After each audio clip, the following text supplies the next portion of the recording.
En esta intervención vamos a discutir el concepto y las transacciones contables relacionadas a los dividendos. Los dividendos representan una distribución de las ganancias de la corporación que se le provee a los accionistas en una base proporcional.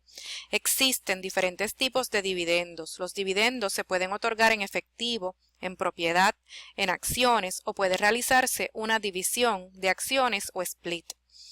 Los dividendos se pueden expresar como un porcentaje del valor par o el valor establecido de la acción, o se pueden expresar como una cantidad de dinero por acción. Existen tres fechas importantes relacionadas a los dividendos.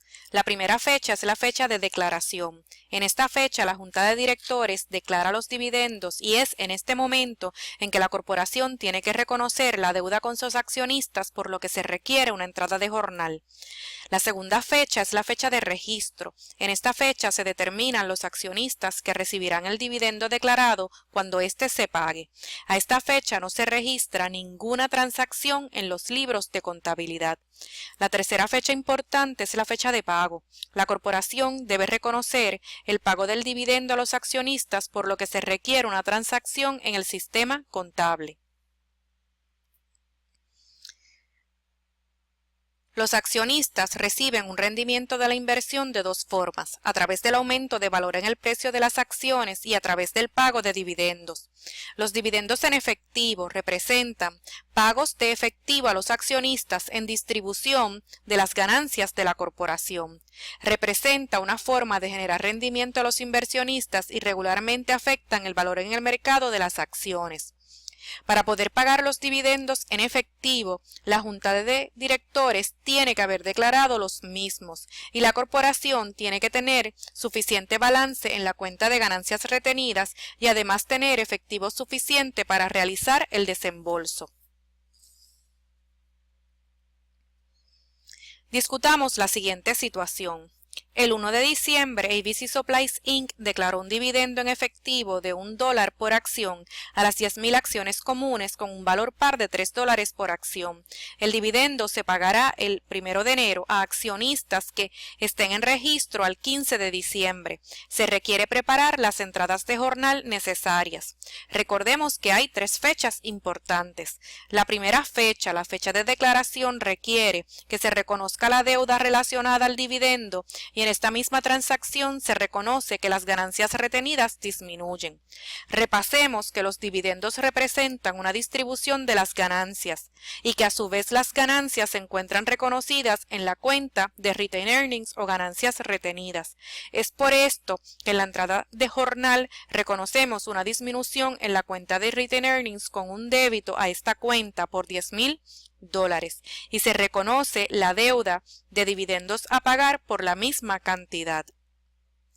La segunda fecha es la fecha de registro, el 15 de diciembre, pero la fecha de registro no requiere una entrada de jornal. El 1 de enero, fecha en que se paga el dividendo, representa la tercera fecha relevante relacionada a los dividendos. En esta fecha se reconoce que se emite el pago o se realiza el desembolso de los dividendos adeudados a través de un crédito a la cuenta de efectivo y que se salda la deuda de dividendos a pagar con un débito a esta cuenta por $10,000. Discutamos otro ejemplo. El 31 de diciembre del año 1, ABC Supplies Inc. tiene 2,000 acciones preferidas acumulativas de 5% con un valor par de $50. ABC Supplies Inc. también tiene 20,000 acciones comunes con un valor par de $2. Se declaran dividendos por $4,000 en ese año 1. Se requiere preparar la entrada de jornal que se requiera a esta fecha. La entrada requiere disminuir las ganancias retenidas con un débito a la cuenta de Retained Earnings por los $4,000 que se declararon como dividendos. Se aumenta la deuda de dividendos por la misma cantidad con un crédito a la cuenta de Dividends Payable por $4,000. Las acciones preferidas que tiene ABC Supplies Inc. son acumulativas, por lo que cualquier cantidad de dividendos que no hayan sido declarados en el año corriente tienen que ser pagados en los años futuros antes de pagarles dividendos a los accionistas comunes. El total de dividendos anuales a los que tienen derecho los accionistas preferidos por acción es del 5% de los $50 del valor par para un total de $2.50 por acción preferida.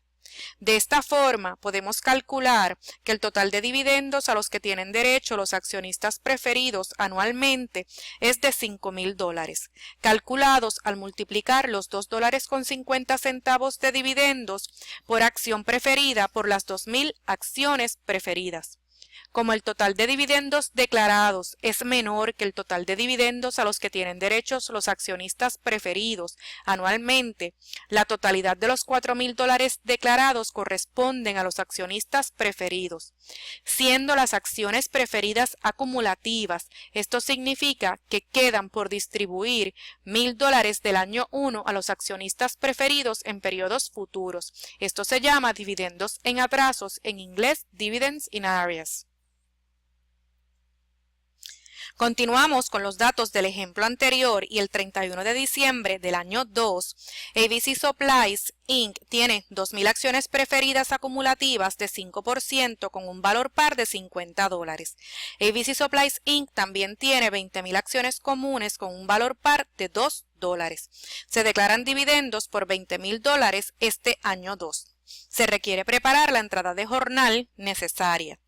La entrada de jornal requiere disminuir las ganancias retenidas con un débito a la cuenta de Retained Earnings por los $20,000 que se declararon como dividendos. Se aumenta la deuda de dividendos por la misma cantidad con un crédito a la cuenta de Dividends Payable. Determinemos entonces la distribución del dividendo del año 2. Los dividendos declarados en el año 1 totalizaron $4,000, de los cuales no habían dividendos atrasados, por lo que el total de los $4,000 declarados se distribuyeron a los accionistas preferidos, por lo que en este año los accionistas comunes no recibieron nada. En el año 2 se declararon $20,000 de dividendos, de los cuales 1,000 representan dividendos atrasados a los accionistas preferidos o dividend in arrears. Además, le corresponden los $5,000 anuales de dividendos a los que tienen derecho también a los accionistas preferidos, antes que los accionistas comunes puedan cobrar, por lo que quedan $14,000 disponibles de dividendos para los accionistas comunes. Cambiemos un poco los datos del ejercicio que hemos discutido. ABC Supplies Inc. tiene 2,000 acciones preferidas no acumulativas de 5% con un valor par de $50. ABC Supplies Inc. también tiene 20,000 acciones comunes con un valor par de $2. Se declaran dividendos por $4,000 en el año 1 y $20,000 en el año 2. Se requiere preparar las entradas de jornal necesarias tanto para el año 1 como para el año 2 para reconocer la declaración de dividendos. Para el año 1, la entrada de jornal requiere disminuir las ganancias retenidas con un débito a la cuenta de Retained Earnings por los $4,000 que se declararon como dividendos. Se aumenta la deuda de dividendos a pagar por la misma cantidad con un crédito a la cuenta de Dividends Payable. En el año 2. Se debita la cuenta de Retained Earnings por los $20,000 declarados y se acredita la deuda de Dividends Payable por la misma cantidad de $20,000. Determinemos entonces la distribución del dividendo para los años 1 y 2. Los dividendos declarados en el año 1 totalizaron $4,000, que se distribuyeron en su totalidad a los accionistas preferidos porque anualmente tienen derecho a $5,000 si se declaran dividendos. Por lo tanto, los accionistas comunes no recibieron dividendos en el año 1.